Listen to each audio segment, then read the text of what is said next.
12 degree Celsius আর সাথে ঝিরিঝিরি করে বৃষ্টি। নমস্কার, আমি সোনাম, রিসেন্ট ব্যাঙ্গালোরে পোস্টেড নতুন আরেকটা ব্লগে আপনাদেরকে অনেক অনেক স্বাগত।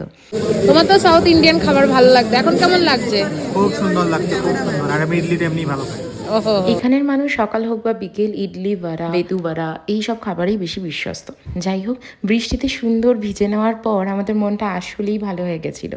সকাল থেকে অলরেডি দুবার আমরা খেয়ে ফেলেছিলাম, কারণ পাহাড়ে উঠতে উঠতে ভীষণ ক্লান্ত হয়ে গেছে প্রত্যেকে এবং ভীষণ খিদে পেয়েছিল। পুরো ফ্রেন্ড সার্কেল একসাথে থাকলে যেটা হয়, সারা রাত ঘুম হয় না। সারা রাত আমরা লুডো খেলেছি অ্যান্ড প্রচুর গল্প করেছি। ঘুম হয়নি এটা বলা ভুল, আমরা ঘুমাতে যাইনি, কজ পরের দিন ভোরবেলা উঠতে হবে এবং ভোরবেলা ওঠার অভ্যেসটা না বিগত 10 বছরে পুরোই চলে গেছে। সো দ্যাট ভয়তে আমরা সারা রাতই ঘুমাইনি, কারণ ভোরবেলা আমাদের বেরোতে হতো।